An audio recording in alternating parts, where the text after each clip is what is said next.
अम्मा जी, कभी मेरे बारे में भी सोच लिया करो।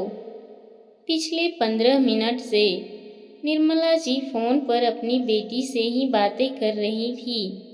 सुनंदा कमरे में आकर चाय का कप टेबल पर रख गई, पर निर्मला जी की बातें थी कि खत्म ही नहीं हो रही थी। सुनंदा वापस रसोई में आ गई और अपना कप लेकर बाहर सोफे पर आकर बैठ गई। थोड़ी देर पहले तक सासू माँ रसोई में आकर खुशी खुशी बता रही थी कि क्या क्या बनाना है, लेकिन सुनंदा के एक सवाल ने सब कुछ पलट कर रख दिया और उस एक सवाल के कारण काफ़ी हंगामा हो गया और निर्मला जी ने सुनंदा को बहुत कुछ सुना दिया। सुनंदा ने आज उन्हें सच का आईना दिखा ही दिया, पर कई बार ऐसा होता है कि इंसान खुद गलती करता है और अपनी गलती मानता भी नहीं। बस वही हाल निर्मला जी का था। पिछले 2 दिन से निर्मला जी क्या बनाना है, कितना बनाना है, समझाए जा रही थी। आखिर निर्मला जी इस घर की मुखिया जो ठहरी। उनके इस घर में उनका बड़ा बेटा पवन, बहू सुनंदा और उनके 2 बच्चे सुनय और निधि रहते हैं। वहीं छोटा बेटा सचिन अपनी नौकरी का बहाना कर पत्नी सुनीता और बेटी अवनी के साथ इसी शहर में कुछ ही दूरी पर रहता है। एक बेटी भी है गरिमा, जिसकी शादी हो चुकी है और वो अपने ससुराल वालों के साथ इसी शहर में रहती है। अब आते हैं असल मुद्दे पर। कल शीतला अष्टमी है। इस दिन सब लोग ठंडा खाना ही खाते हैं। इस कारण घर के सभी सदस्य कल ठंडा खाना ही खाएंगे। इसीलिए कल के खाने की तैयारी की आज ही करनी थी। अब कल का दोनों वक्त का खाना, साथ ही आज का खाना, कुल मिलाकर 3 वक्त का खाना बनाना था। और खाने में भी कम वैरायटी नहीं, बल्कि बहुत सारी चीज़ें बनती थीं। सब्जी, पुए, पूरी, दही बड़े, नमकीन, मठरी, मीठी पेठे, मूंग थाल, तरह तरह की गुजिया, 2-3 तरह की चटनियाँ, शक्करपारे आदि। सूखे सामान के लिए तो एक दिन पहले भट्टी लगती थी। काफ़ी काम फैल चुका था और करने वाली सिर्फ अकेली सुनंदा। उस पर भी सबसे बड़ी बात यह कि खाना सिर्फ इन 5 लोगों का नहीं बनेगा, ननद और देवर के पूरे परिवार के लिए बनेगा। देवर देवरानी की शादी को भी 7 साल हो चुके हैं, पर शीतला अष्टमी पर कभी मदद कराने यहाँ नहीं आती। बस पूजा करने और रीति रिवाज के समय यहाँ आती हैं और अपनी उपस्थिति दर्ज करा देती हैं और खा पी कर निकल जाती हैं। जाते जाते शाम का खाना भी पैक करा कर ले जाती हैं। वहीं ननद की शादी को भी 13 साल हो चुके हैं, पर निर्मला जी का नियम है कि वो बेटी के घर खाना जरूर भेजती हैं। ननद के पूरे परिवार के लिए दोनों टाइम का खाना यहाँ से पैक होकर जाता है, इसलिए ननद रानी को भी शीतला अष्टमी पर ज़्यादा मशक्क़त नहीं करनी पड़ती। वो तो बस रोटी राब बनाकर रख देती हैं और उसी से दूसरे दिन दोनों सास बहू पूजा कर लेती हैं, क्योंकि पता है खाना तो उसके मायके से आ जाएगा। अब बची निर्मला जी। हाँ, वो रसोई में मदद करने जरूर आती हैं, पर थोड़ा उम्र का तगाजा है और थोड़ा सास होने का रौब, इसी कारण मदद कम करती है और ताने ज़्यादा मारती हैं।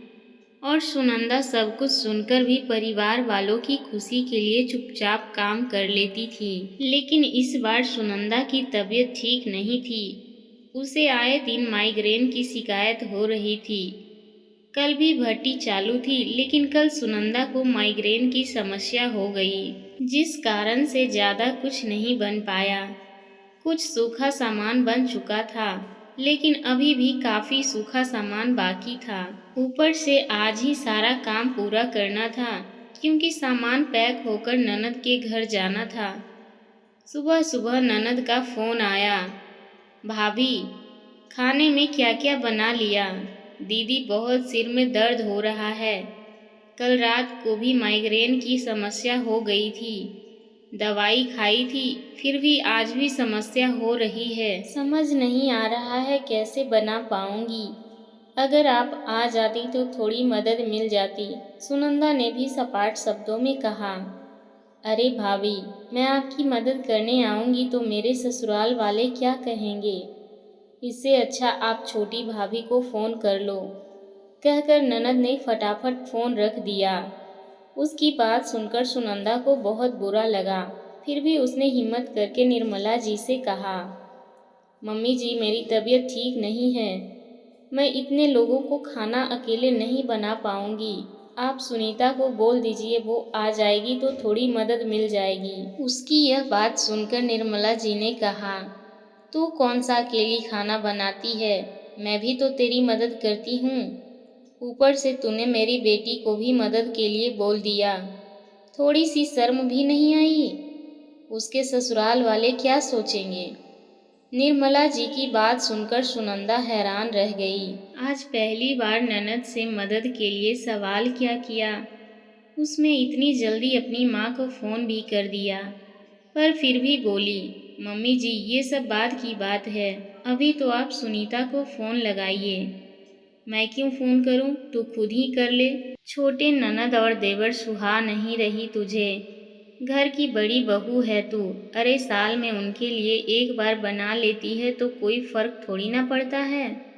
सासू माँ भी बड़बड़ाती हुई सोफे पर बैठ गई। आखिर सुनंदा ने ही अपनी देवरानी को फ़ोन किया और जानबूझकर फ़ोन स्पीकर पर रख दिया। सुनीता, तुम आज आ जाती तो अच्छा होता। मेरी थोड़ी मदद हो जाती। मुझे सिर में बहुत दर्द हो रहा है। इतने लोगों का खाना शायद मैं नहीं बना पाऊंगी। अरे भाभी, आप पहले फ़ोन करती तो मैं ज़रूर आ जाती। अभी फ़िलहाल तो मैं अपने मायके आई हुई हूँ। यहाँ माँ की तबीयत थोड़ी ख़राब है, कहकर उसने भी फ़ोन रख दिया, क्योंकि वह जानती थी कि कैसे भी करके सासू माँ सुनंदा से खाना बनवा ही लेगी। सुनंदा ने सासू माँ की तरफ देखा तो उन्होंने सुनंदा को ही ताना मारते हुए कहा, अरे उसकी माँ की तबीयत खराब है तभी नहीं आई, वरना तेरी तरह कामचोर नहीं है वो। अरे मेरी छोटी बहू तो गुणों की खान है। सुनंदा को निर्मला जी की बात बुरी तो लग रही थी, इसलिए साथ ही साथ उसने सुनीता की मम्मी को फ़ोन लगा दिया और उनका फ़ोन भी स्पीकर पर रख दिया। जब उधर से उसकी मम्मी ने फ़ोन उठाया तो सुनंदा ने कहा, नमस्ते आंटी जी, कैसी हैं आप? बस बेटा, मैं ठीक हूँ। कल शीतला अष्टमी है तो उसकी तैयारी कर रही हूँ। अच्छा, क्या आप सुनीता से बात करवा सकती हैं? मुझे कुछ ज़रूरी काम था। अरे बेटा, सुनीता यहाँ कहाँ? कल शीतला अष्टमी आपके घर में भी तो है। उसे कितना काम होता है, आपको तो पता ही है। मेरी बेटी वैसे भी बहुत मेहनती है। हर साल कितना अच्छा खाना बनाती है। पिछले साल मैंने मूंग थाल खाया था उसके हाथ का। बस एक निवेदन करती हूँ बेटा, तुम भी मेरी बेटी जैसी हो। थोड़ा मेरी बेटी की मदद भी कर दिया करो। वो अकेली इतना कुछ कैसे करेगी? वैसे भी आपकी मम्मी जी का स्वभाव कितना सख्त है। कोई बात नहीं आंटी जी, मैं हूँ ना, बस वो आती ही होगी। चलिए आप अपना काम कीजिए। सुनंदा ने फ़ोन रखते ही अपनी सासू माँ की तरफ देखा। निर्मला जी उससे नज़रें भी नहीं मिला पा रही थी। आखिरकार सुनंदा ने कहा, माफ़ करना मम्मी जी, आप अपने छोटे बच्चों के लिए मुझे दो बातें सुनाती हैं। वो आपके छोटे बच्चे हमारा इस्तेमाल कर रहे हैं, अब तो समझ जाइए। पर अब मैं उन लोगों के लिए खाना नहीं बनाऊंगी। मुझसे जितना बन पड़ेगा मैं अपने परिवार के लिए बना लूंगी। इसके अलावा मैं किसी भी चीज़ को हाथ नहीं लगाऊंगी। उन लोगों से कह दीजिए कि अपने खाने का बंदोबस्त खुद कर ले। अरे उस निकम्मी बहू को तो छोड़, मेरे बारे में इतना झूठ बोलती है, पर मैं इतने सालों से अपनी बेटी के ससुराल खाना भेज रही हूँ। अगर इस बार नहीं भेजूंगी तो उसके ससुराल वाले क्या सोचेंगे? देखिए मम्मी जी, आपको ननद रानी के घर पर कुछ भी भिजवाना है तो आप बाजार से सूखा सामान खरीद कर भिजवा दीजिए, पर अब मैं इतने लोगों का खाना नहीं बना पाऊंगी। मैं भी इंसान हूँ। इन लोगों ने मुफ्त में मुझे नौकरानी ही समझ के रखा है।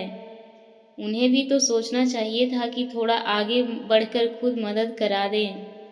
खैर छोड़िए, मुझे किसी से उम्मीद नहीं।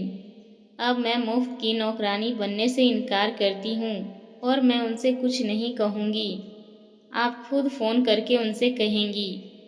जब सासू माँ ने देखा कि अब सुनंदा ने भी मन बना लिया है कि उसे अब किसी के सामने नहीं झुकना है और वो गलत भी नहीं है, तो अपने आप अपनी बेटी और बेटे को फ़ोन लगाने चल दी। खैर सासू माँ थोड़ी देर बाद हॉल में आई और सुनंदा के पास सोफे पर बैठते हुए बोली, बहू एक काम कर, तू रोटियां सेक ले, मैं मीठे चावल और राब बना लेती हूँ। बाकी किसी को कुछ खाना होगा तो बाजार से मंगा लेंगे। कह दिया मैंने उन लोगों से कि अपना बंदोबस्त कर ले। और रही बात गरिमा की, तो सूखा सामान बाजार से खरीदकर उसके घर भिजवा देंगे। कहकर सासू माँ रसोई में चल दी और पीछे पीछे सुनंदा भी खुद को बधाई देते हुए। आखिर उसने खुद को इस्तेमाल होने से रोक दिया था। आशा करती हूँ आपको ये कहानी ज़रूर पसंद आई होगी। इस कहानी पर आपकी क्या राय है, हमें कमेंट करके ज़रूर बताएं। कहानी पसंद आई हो तो लाइक करें और ज़्यादा से ज़्यादा शेयर करें। चैनल पर पहली बार आए हैं तो सब्सक्राइब करें। धन्यवाद।